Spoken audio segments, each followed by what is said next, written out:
Good morning, good afternoon, good evening. Hope everything is going well. Dr. Eric B. Haven't been on in a while, mostly because I didn't feel I had anything really to talk about. I know that Grandparents' Day is in September, but I've decided that I'm going to say thank you to my grandparents. I was fortunate. I got a chance to meet all four of them. I'm going to focus on the idea of the so-called N-word. Bill Mohr, he's a comedian on HBO, used a joke with the word nigger in it. Okay?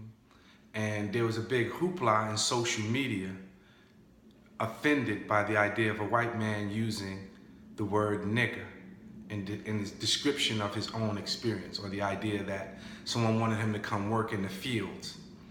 And it was a senator actually from Nebraska that wanted him to come work in the fields.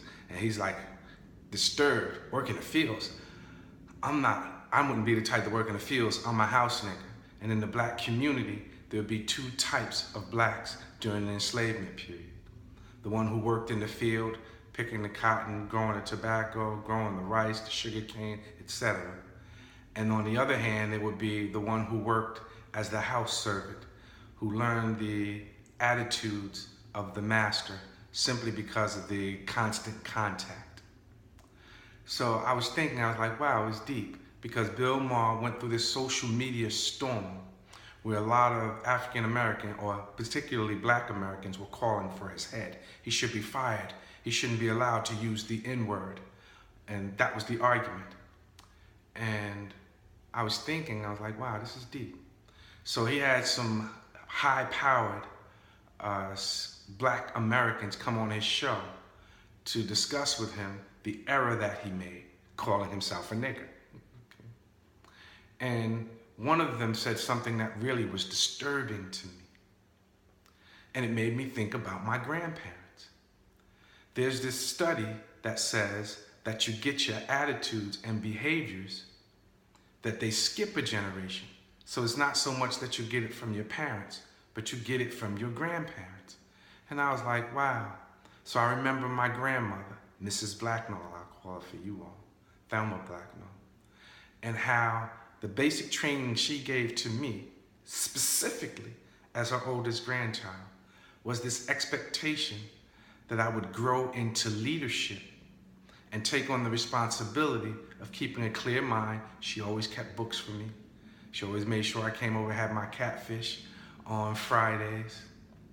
She always spent time building me up, saying, you're gonna carry the mantle of the Blacknall family.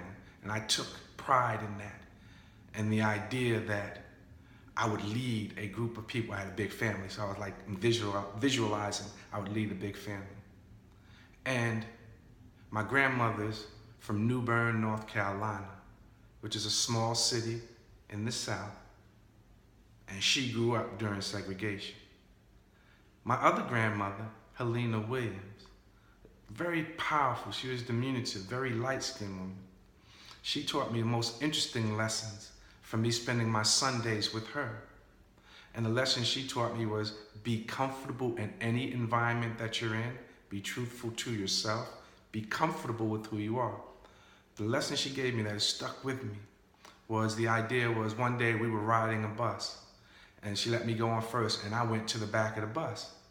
And she sat down in the front and she gave me this mean-eyed look like, what are you doing? And just called me there. My grandmother, Helena Williams, never looked at me like I wasn't anything but a star.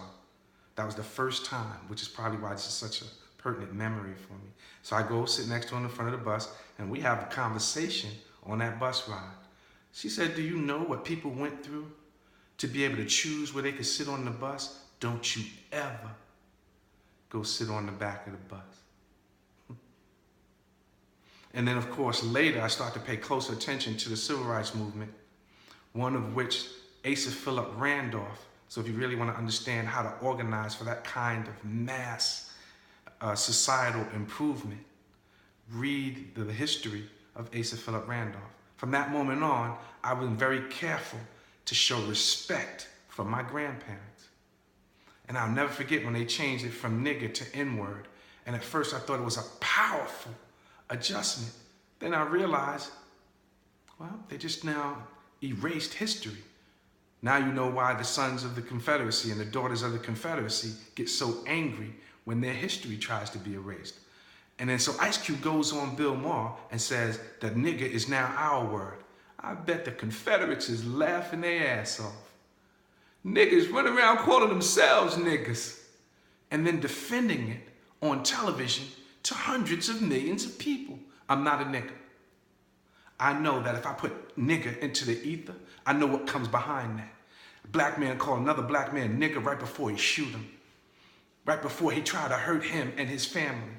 No, we don't own that word. That was a word that was used to make my grandmother's mother, my grandmother's father, and their fathers, and the fathers before them have fear. I can't believe black people running around accepting that word. So thank you, Grandma Thelma Blacknall. Thank you, Grandma Helena Williams, for teaching me to don't forget my history. Because of you, I will stand up and tell people we are not niggers. And when they started saying N-word, they made it so that the history that came behind that would be forgotten. And we can't allow ourselves to forget the history. I'll talk to you soon. Peace.